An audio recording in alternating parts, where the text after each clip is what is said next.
मैं सर्वनाश यानी अपॉक्लिप्स से एक दिन पहले फिर से जन्मा था।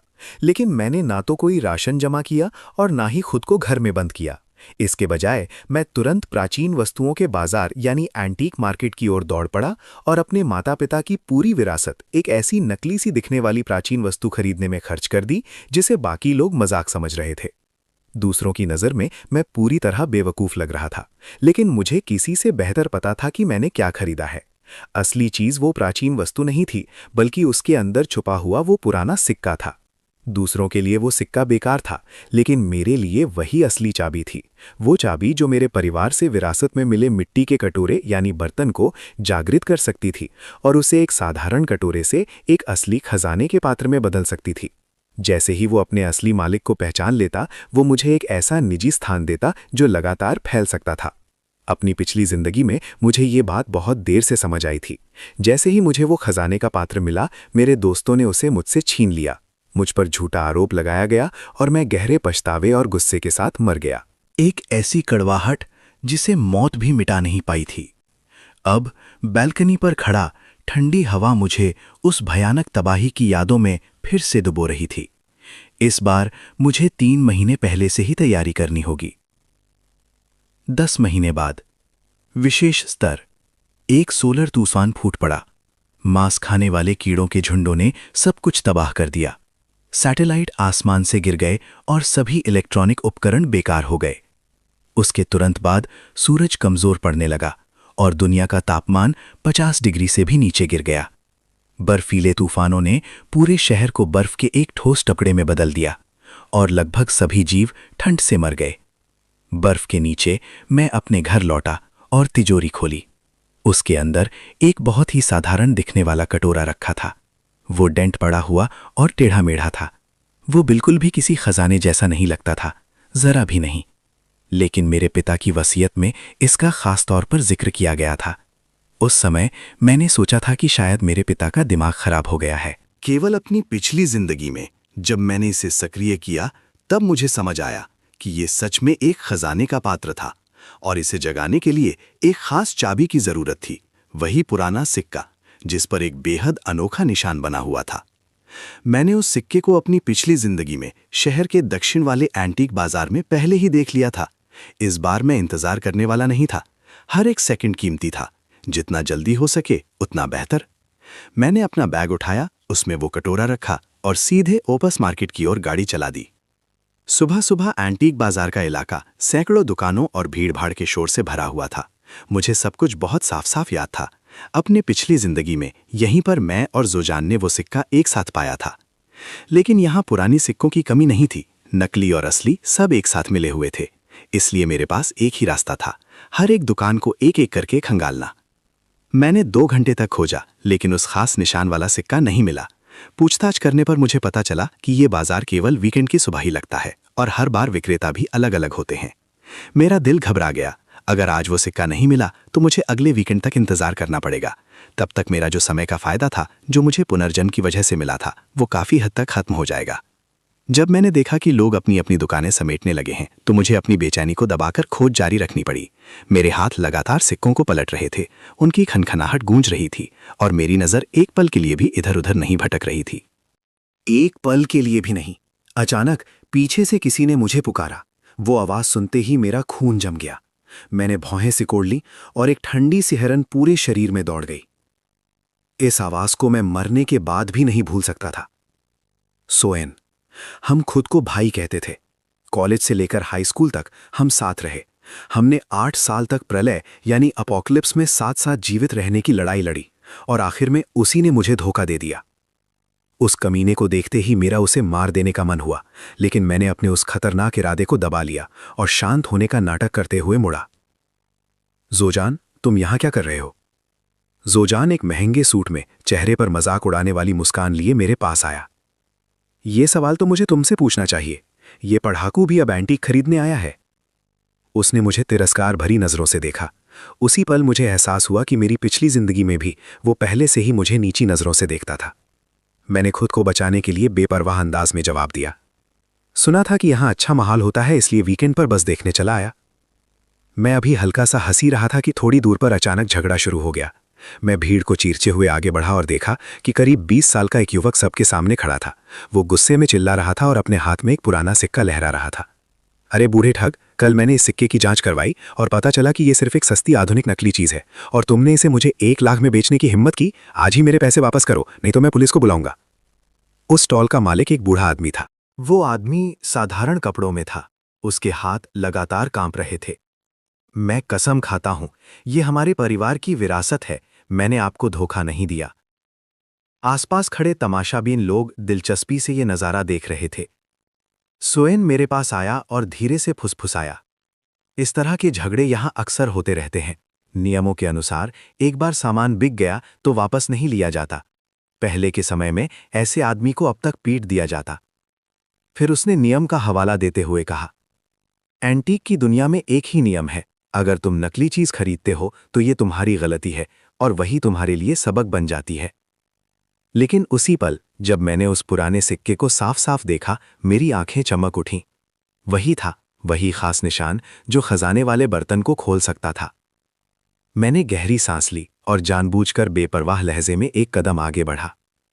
दोस्त, जरा मुझे ये सिक्का दिखाओ, मैं थोड़े दुर्लभ सिक्के इकट्ठा करता हूं। अगर तुम इसे बेचना चाहते हो तो मैं इसे तुमसे खरीद सकता हूं। जैसे ही मैंने ये कहा, मेरे आसपास खड़े लोग आपस में फुसफुसाने लगे। ये लड़का बेवकूफ है, साफ दिख रहा है कि ये नकली है, फिर भी इसे खरीदना चाहता है। वो युवक ये सुनकर कि कोई उसकी चीज खरीदना चाहता है, खुशी से उसकी आंखें चमक उठीं और उसने तुरंत वो सिक्का मेरे हाथ में थमा दिया। सिक्के का रंग बहुत ज्यादा नया लग रहा था। उस पर अजीब से प्रतीक उकेरे हुए थे। ऐसा लग रहा था जैसे तांबे की एक प्लेट पर बिजली से नक्काशी की गई हो। कोई भी सामान्य इंसान इसे देखते ही खारिज कर देता, लेकिन मेरे लिए ये बिल्कुल मायने नहीं रखता था। मेरे बैग के अंदर रखा खजाने वाला बर्तन हल्का सा गर्म होने लगा। मैं गलत नहीं था।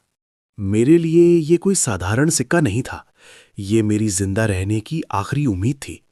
मैंने सिर उठाकर पूछा, कितने में दोगे? दुआओं ने मेरे कपड़ों को ऊपर से नीचे तक देखा और ठंडे स्वर में बोला, 1,50,000 रुपए, और ये तुम्हारी हो जाएगी। कुछ ही पल पहले वो अपने पैसे वापस मांग रहा था और अब उसी समय उसने कीमत बढ़ा दी थी। आसपास खड़े लोगों ने ये देखकर हैरानी से आंखें घुमा ली। मैंने शांत स्वर में जवाब दिया, 50,000। दुआओं का चेहरा तुरंत सख्त हो गया। उसने झटके से सिक्का मेरे हाथ से छीन लिया और गुस्से में बोला, मैंने इसे 1 लाख में खरीदा है, तुम मजाक कर रहे हो क्या? मैंने कोई बहस नहीं की, मैं बस मुड़ा और वहां से जाने लगा। मेरी योजना साफ थी। ऐसे लोग बहुत लालची होते हैं। जितना मैं बेपरवाह दिखूंगा उतना ही उसे डर लगेगा कि कहीं मैं सच में चला ना जाऊं। मुझे पूरा यकीन था कि वो मुझे रोकने के लिए पीछे आएगा, और सच में मैंने अभी कुछ कदम ही बढ़ाए थे कि स्टॉल के बूढ़े मालिक ने मुझे आवाज दी, युवक, क्या तुम्हें ऐसे ही सिक्कों में दिलचस्पी है? मेरे पास बिल्कुल वैसा ही एक और सिक्का है, मैं तुम्हें 80,000 में दे सकता हूं। बूढ़े आदमी ने कपड़े का एक छोटा सा थैला निकाला और उसे खोल दिया। उसके अंदर बिल्कुल वैसा ही एक और सिक्का था जिस पर वही खास निशान बना हुआ था। अंदर ही अंदर मेरा दिल खुशी से उछल पड़ा, लेकिन मेरे चेहरे पर कोई भाव नहीं आया। मेरे बैग में रखा खजाने वाला बर्तन भी बिल्कुल उसी तरह प्रतिक्रिया दे रहा था। इसका मतलब था ऐसे सिक्के सिर्फ भीख नहीं बल्कि कई थे। मैंने शांत स्वर में कहा, ठीक है, मैं ये वाला ले लेता हूँ। मैंने तुरंत उसे पैसे ट्रांसफर कर दिए। पास खड़ा दुआऊ हमें घूर कर देख रहा था। जितना ज्यादा वो देख रहा था उतना ही उसे ये सब संदिग्ध लगने लगा। उसने अपने सिक्के को कसकर पकड़ लिया। उसके चेहरे पर उलझन साफ दिख रही थी। क्या सच में उस सिक्के में कोई रहस्य छिपा था? मैंने उसकी नजरों को भांप लिया। मैंने उसके चेहरे के भाव को पढ़ लिया था। मुझे पता था कि उसे अब शक होने लगा है। मुझे हर हाल में दूसरी सिक्का भी हासिल करनी थी। जितना ज्यादा समय बीतता उतनी ही संभावना थी कि हालात बिगड़ जाएं। मैंने जल्दी से पैसे दिए, थैला उठाया और तुरंत वहां से निकल पड़ा। जैसा कि मैंने सोचा था, दुआ बेचैन हो गया और दौड़कर मुझे रोक लिया। अरे हैंडसम, मेरी वाली भी नहीं लोगे? कुछ देर तक मोलभाव बार्गेनिंग करने के बाद आखिरकार हमने 80,000 रुपए में सौदा तय कर लिया। मेरे पास खड़ा जोजान ऐसा मुंह बना रहा था जैसे उसने कोई खट्टा नींबू चबा लिया हो। मैंने उस पर ध्यान नहीं दिया। मुझे जल्दी से जल्दी घर पहुंचना था। घर पहुंचते ही मैंने दरवाज़ा अच्छी तरह बंद किया और पर्दे खींच दिए ताकि बाहर से कोई आवाज़ या रोशनी अंदर ना आ सके। खजाने वाले बर्तन को सक्रिय एक्टिवेट करना बहुत शोर पैदा करता था। मैंने उस बर्तन को, जो पहले से थोड़ा गर्म हो चुका था, मेज पर रखा और पहली सिक्का उसमें डाल दी। अगले ही पल बर्तन तेजी से कांपने लगा और उससे चकाचौंध कर देने वाली सुनहरी रोशनी निकलने लगी। उस पर जमी हुई गंदगी और जंग की परतें धीरे धीरे झड़ने लगीं और उसकी असली चमकदार शक्ल सामने आने लगी। अचानक वो सिक्का सुनहरी रोशनी की एक धारा में बदल गया और सीधा मेरे माथे में समा गया। मेरी आंखों के सामने एक तेज रोशनी चमकी और एक कंट्रोल पैनल दिखाई देने लगा। खजाने का बर्तन, ट्रेजर वेसल, स्टोरेज स्पेस 9 घन मीटर, 9 मीटर क्यूब, अपग्रेड के लिए धन अंक, वेल्थ पॉइंट्स 1000। वो सच में मौजूद था। मैं अपनी मुस्कान रोक नहीं पाया। 9 घन मीटर का मतलब था एक छोटे गोदाम, वेयरहाउस जितनी जगह। जीवित प्राणियों को छोड़कर मैं उसमें जो भी चीज रखता उसे बाद में आसानी से इस्तेमाल कर सकता था। और उस जगह के अंदर समय पूरी तरह से रुका हुआ था।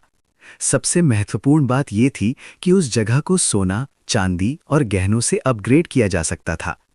अपनी पिछली जिंदगी में मैंने इस जगह को बड़ा करने के लिए सोने का इस्तेमाल किया था, लेकिन प्रलय यानी अपोकलिप्स के दूसरे साल तक सारा सोना बर्फ के नीचे दब चुका था। मैं पहला अपग्रेड लेवल भी पूरा नहीं कर पाया था। मैंने दूसरी सिक्का की ओर देखा। उसमें एक अतिरिक्त क्षमता यानी एक्स्ट्रा एबिलिटी थी। मैंने सिक्के को अपने माथे से लगाया। मेरा माथा गर्म हो गया और अगले ही पल वो सिक्का गायब हो गई। कंट्रोल पैनल एक पल के लिए धुंधला पड़ा, फिर दोबारा दिखाई दिया, लेकिन इस बार उसका डेटा बदल चुका था। खजाने का बर्तन यानी ट्रेजर वेसल, स्टोरेज स्पेस 9 घन मीटर, ऑब्जेक्ट कॉपी 3 बार, अपग्रेड के लिए धन अंक यानी वेल्थ पॉइंट्स 10,000। अब इसमें एक नई क्षमता जुड़ गई थी, चीजों की नकल यानी कॉपी करने की शक्ति। मेरी आंखें तुरंत चमक उठी। मैं अपने कमरे में गया और अपने पिता द्वारा छोड़े गए 5 सोने के बिस्किट यानी गोल्ड बार्स बाहर निकाले। मैंने उन्हें अपने हाथ में पकड़ा और मन ही मन आदेश दिया, कॉपी करो। अचानक एक सुनहरी चमक फूटी और फर्श पर धातु की टनटनाहट की आवाज गूंजी। मेरे सामने बिल्कुल वैसे ही 5 और सोने के बिस्किट प्रकट हो गए। उनका आकार, वजन और स्पर्श सब कुछ बिल्कुल असली जैसा था, एकदम परफेक्ट कॉपी। मैंने फिर से कंट्रोल पैनल की ओर देखा। कॉपी की संख्या 3 से घटकर 2 रह गई थी। इसका मतलब था कि ये क्षमता अनंत यानी इन्फिनिट नहीं थी। बाजार में ये 5 सोने के बिस्किट आसानी से 10 लाख रुपए में बिक सकते थे। मेरे हाथ हल्के हल्के कांपने लगे। मैंने अभी अभी लगभग कुछ भी नहीं से 10 लाख से ज्यादा कमा लिए थे। ये क्षमता सच में एक असली चीट थी, जैसे किसी गेम में अचानक भगवान जैसी ताकत मिल जाए। मैंने उस कॉपी किए गए सोने के बिस्किट का इस्तेमाल करके स्पेस को अपग्रेड करने की कोशिश की, लेकिन कंट्रोल पैनल पर लाल रंग में एक चेतावनी दिखाई दी। कॉपी किए गए वस्तुओं का उपयोग अपग्रेड के लिए नहीं किया जा सकता। शॉर्टकट ढूंढने की मेरी कोशिश एकदम ठंडी पड़ गई। आखिरकार मुझे मजबूर होकर 2 असली सोने के बिस्किट अपग्रेड के लिए इस्तेमाल करने पड़े। जैसे ही मैंने ऐसा किया, स्क्रीन पर नंबर बदल गए और पैनल अपडेट हो गया। स्टोरेज स्पेस 72 घन मीटर, अपग्रेड के लिए धन अंक 2000, ऑब्जेक्ट कॉपी 2 बार, अगले अपग्रेड के लिए धन अंक 10,000। कीमत 2 गुनी हो गई थी, स्टोरेज का आकार 8 गुना बढ़ गया था और अपग्रेड की लागत भी काफी बढ़ गई थी। 2 सोने के बिस्किट, लगभग लाखों रुपए बस ऐसे ही गायब हो गए। अगर ये सब 3 साल पहले हुआ होता तो मैं शायद अपग्रेड बटन को छूने की भी हिम्मत नहीं करता। मेरे पिता की अचानक मृत्यु हो गई थी और उन्होंने मेरे लिए एक मुआवजा, कॉम्पेंसेशन और ये खजाने का बर्तन छोड़ दिया था। घर और कुछ सोने के बिस्किट के अलावा मेरे पास लगभग 14,500 रुपये नकद भी थे। लेकिन मुझे अच्छी तरह पता था कि प्रलय के दौरान ये रकम बिल्कुल भी पर्याप्त नहीं होगी। मैंने तुरंत कई रियल एस्टेट एजेंटों के नंबर ढूंढे और एक एक करके कॉल करना शुरू कर दिया। पहला कदम, घर बेचना।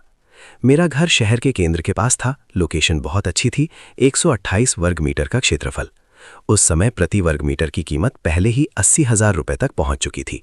शांति के समय में ये एक बहुत सुरक्षित निवेश माना जाता था, लेकिन प्रलय के दौरान वो भयानक ठंड दक्षिण के घरों को एक खतरनाक लोहे के पिंजरे में बदल देगी।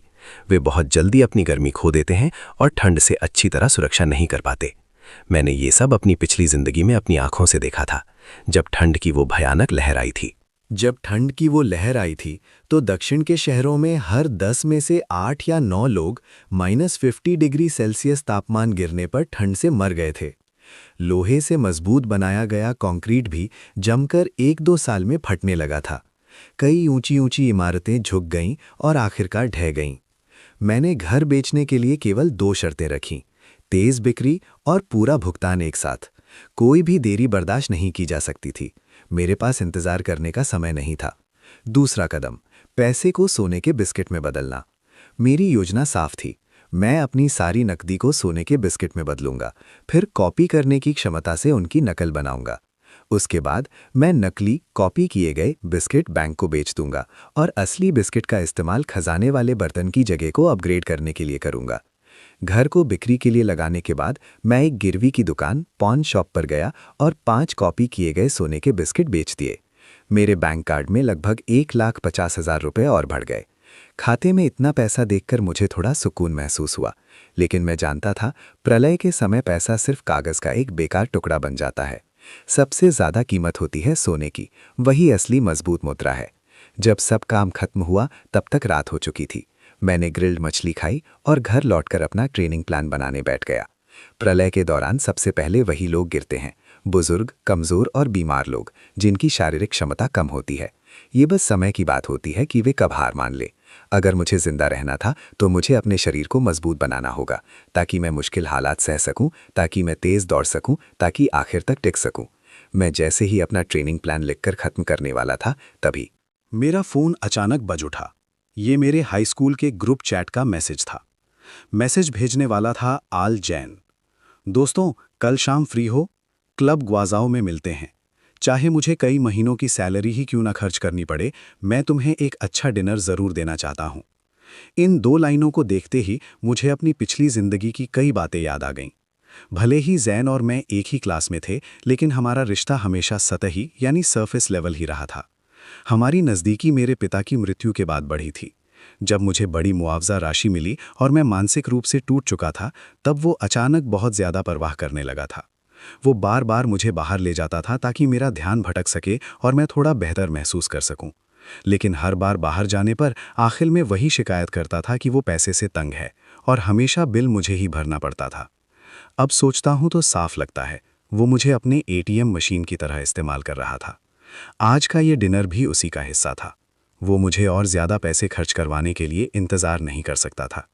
मैंने ठंडी मुस्कान के साथ सोचा, ठीक है, पहले थोड़ा इंटरेस्ट वसूल लेता हूँ। अगले दिन हमेशा की तरह ट्रेनिंग के बाद मैंने एक प्रावधान यानी प्रोविजन लिस्ट बनाई। अत्यधिक ठंड वाले प्रलय के लिए बहुत सारी चीज़ों की ज़रूरत थी। अपनी पिछली ज़िंदगी के अनुभव के आधार पर मैंने जो भी याद आया सब लिख लिया। दोपहर में मैंने 1,000 वर्ग मीटर का एक गोदाम यानी वेयरहाउस 60,000 रुपये में किराए पर ले लिया। प्रतिमाह, ये गोदाम मेरा ढाल और अस्थाई बेस बनने वाला था। सामान पहले वहीं स्टोर किया जाएगा और जब कोई नहीं देखेगा तो मैं उसे अपने स्पेस में ट्रांसफ़र कर दूंगा। घर में चीज़ें ले जाना भी पड़ोसियों का ध्यान खींच सकता था, इसलिए गोदाम ज़्यादा सुरक्षित विकल्प था। उसके अंदर एक छोटा कमरा भी था।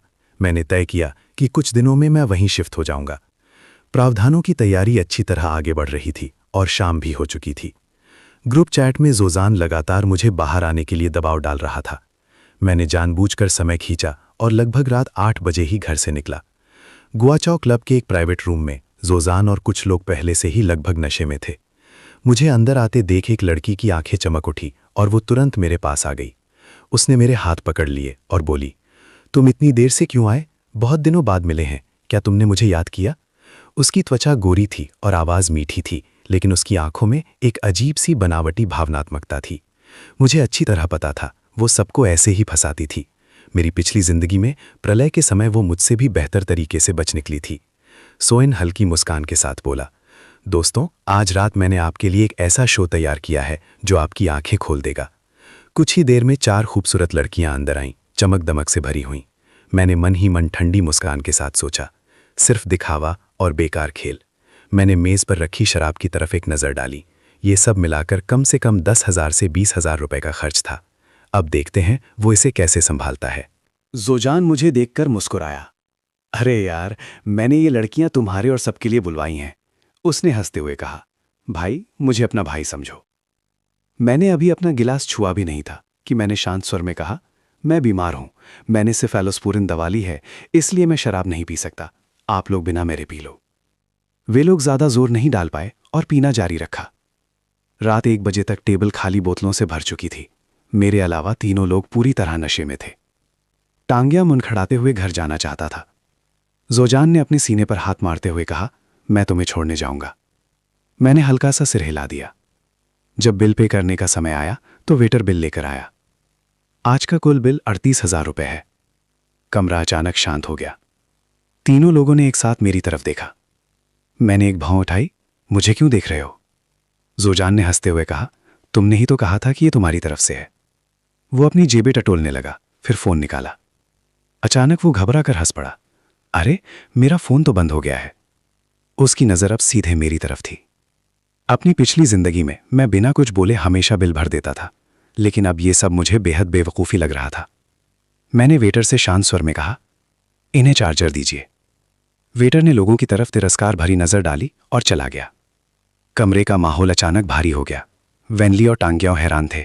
उन्हें उम्मीद थी कि मैं हमेशा की तरह बिल भर दूंगा। जोजान का चेहरा सख्त हो गया, लेकिन उसने जबरदस्ती मुस्कान बनाई। यारगू, आज तुम ही पे कर दो, अगली बार मैं दूंगा, ठीक है? लेकिन इस बार मैं शांत रहा। मैंने उसकी बात को सीधे काट दिया। माफ करना, लेकिन आज रात आपको ही हमें इनवाइट करने के लिए कहा गया था। आपने खुद कहा था कि आप सबको ट्रीट देंगे। अब ये मत कहिए कि आप बिना पैसे के लोगों को बुला लेते हैं। जोजान की मुस्कान वहीं जम गई। उसका पूरा आत्मविश्वास टूटने लगा और उसने दांत भींच लिए। बस करो ज़ेनकू, मैं आपसे विनती करता हूं, पहले आप बिल पे कर दीजिए, बाकी बाद में देख लेंगे। मेरा चेहरा ठंडा पड़ गया। तो इसका मतलब आप सच में बिना पैसे के आए हैं? उसकी इज्जत पूरी तरह कुचल गई। उसकी आंखों में गुस्सा भर आया। किसी तरह उसने कहा, ठीक है, फिर बिल बांट लेते हैं। ये बात दूसरे लोगों को बिल्कुल पसंद नहीं आई। एक लड़की गुस्से में बोली, बाहर घूमने आते हो और अब मुझे भी पैसे देने पड़ेंगे? दूसरा व्यक्ति भी भौएं चढ़ा रहा था। जोजान मुझे ऐसे घूर रहा था जैसे वो मुझे मार देना चाहता हो, लेकिन मैंने उस पर कोई ध्यान नहीं दिया। मैंने केवल अपने लेमिनेट के 30 युआन चुकाए। जोजान की आंखें फैल गईं। तुमने कहा था कि सब शेयर करेंगे। मैंने शांत स्वर में जवाब दिया। हाँ सही है, हर कोई अपना हिस्सा देगा।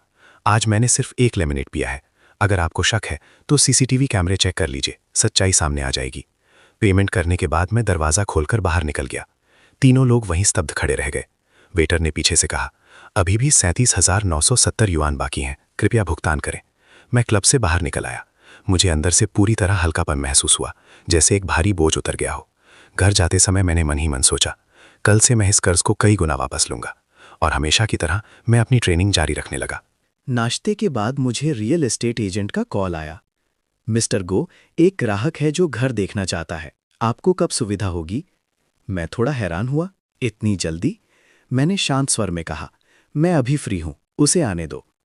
लगभग 10 मिनट बाद डोरबेल बजी। मैंने दरवाज़ा खोला। एक अधेड़ उम्र का आदमी कोट पहने हुए अंदर आया। उसके पीछे खूबसूरत एजेंट शेनकान भी थी। शेनकान अपनी बातों से घर की खूबियों का लगातार बखान कर रही थी। मैं चुपचाप किनारे खड़ा रहा, कुछ नहीं बोला। घर देखने के बाद उस आदमी ने तुरंत फैसला कर लिया। उसने खुशी से कहा, मैं इसे 94,50,000 में खरीदता हूँ। ये सब बेहद तेज़ी से हो गया था, लगभग अविश्वसनीय। मैंने दोनों के जाने का इंतज़ार किया।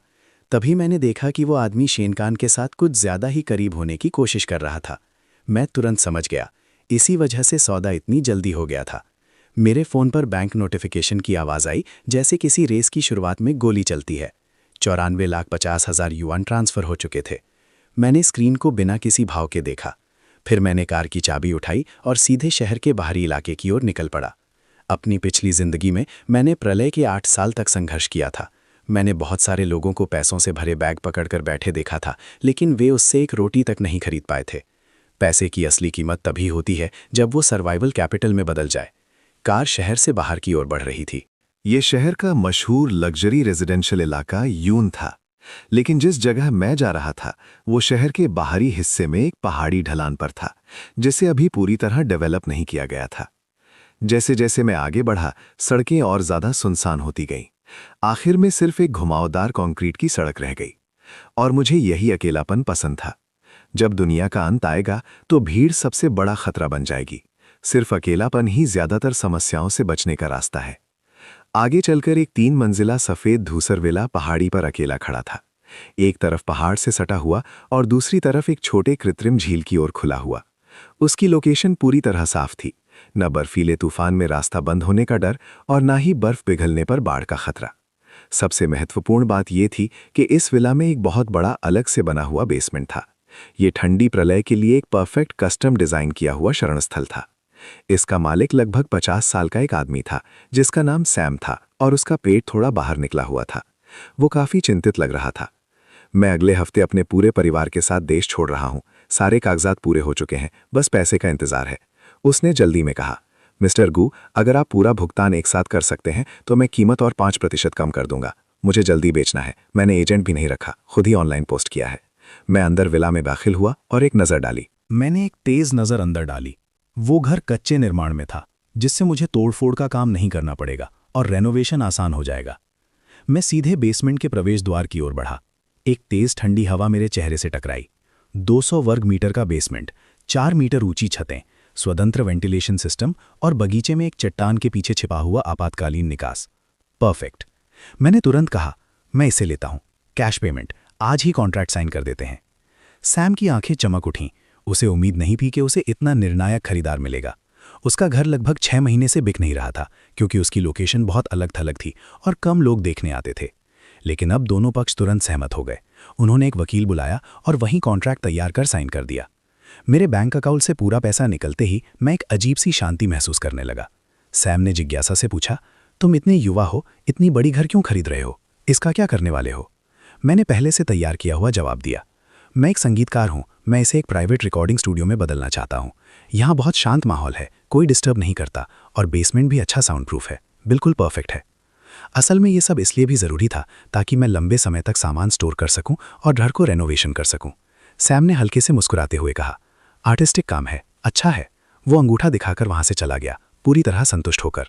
कॉन्ट्रैक्ट हाथ में था। जैसे ही मुझे चाबियां मिली, तभी एक लाल पोर्श 718 गाड़ी एंट्री के सामने आकर रुकी। दरवाज़ा खुला और उसमें से एक लंबी गोरी टांग बाहर निकली। वो कैनो याओ थी। याओ ने क्रीम रंग की ड्रेस पहनी हुई थी।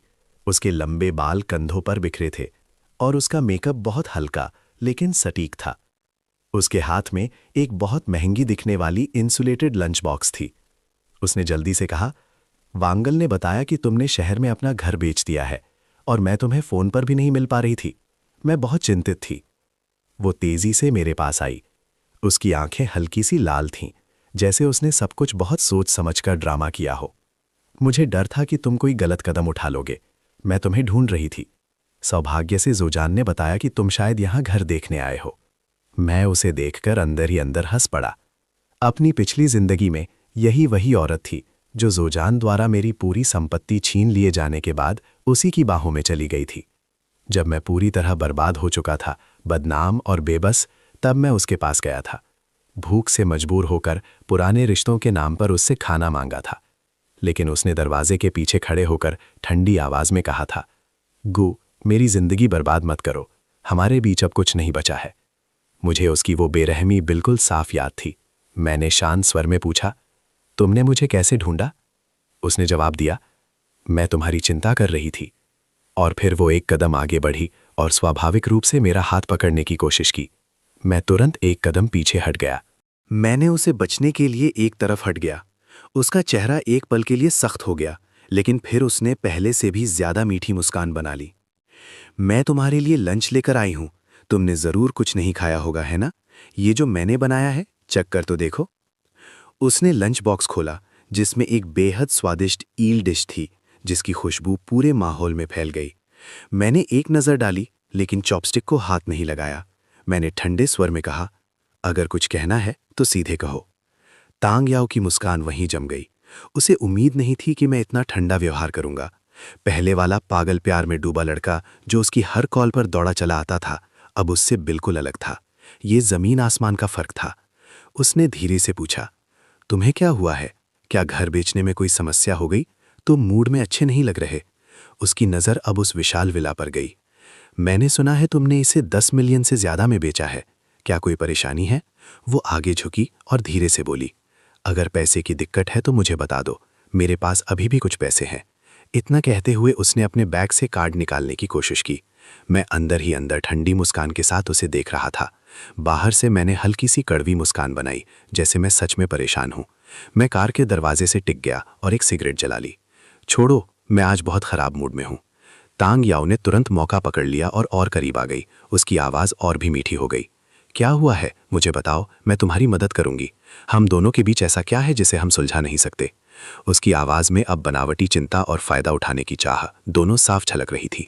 क्या ये बात हमारे बीच ही रह सकती है? मैंने सिगरेट का एक लंबा कश लिया और धीरे धीरे धुआं छोड़ दिया। दूर देखते हुए मैंने कहा, मैंने घर एक निवेश यानी इन्वेस्टमेंट के लिए बेचा है। निवेश? तांगलियाओं की आंखें तुरंत चमक उठीं। मैंने आगे कहा, लुमिनियर नाम का एक प्राइवेट इन्वेस्टमेंट फंड प्रोजेक्ट है। ये मुझे एक जानकार ने रिकमेंड किया है। ये पूरी तरह सुरक्षित है। मैंने आवाज़ को थोड़ा धीमा करते हुए रहस्यमयी अंदाज में जोड़ा, इसका रिटर्न 200% है। कितना? तांगियाओं की आवाज़ अचानक तेज हो गई। उसके चेहरे पर आश्चर्य और लालच साफ झलक रहा था, लेकिन अपनी गलती समझते ही उसने तुरंत अपना मुंह ढक लिया और धीरे बोली, 200%? तुम सच बोल रहे हो? ऐसे मौके अभी भी मिलते हैं? मैंने सिगरेट का एक और कश लिया और निराशा भरे अंदाज में कहा, हाँ, लेकिन समस्या यह है कि इस प्रोजेक्ट में एंट्री टिकट बहुत महंगा है। शुरुआत के लिए 100 मिलियन चाहिए। मैंने उसकी तरफ देखते हुए दुखी चेहरा बनाया। मैंने घर बेचकर जो पैसा जुटाया है उसमें भी अभी 10 मिलियन से ज़्यादा की कमी है और मैं ये मौका खोने वाला हूँ। मैंने गुस्से में कार के टायर पर हल्का सा पैर मार दिया। एकदम परफेक्ट एक्टिंग। तांगियाओं की सांसें तेज हो गईं। 200% रिटर्न, 10 मिलियन लगाकर 30 मिलियन कमाने का मौका, और बस थोड़ा सा फंड कम है। उसके दिमाग में गणना तेजी से चलने लगी। पिछले कुछ सालों में तांगियाओं ने अपने मैनेजमेंट और रिश्तों के जरिए लगभग 2 मिलियन जमा कर लिए थे।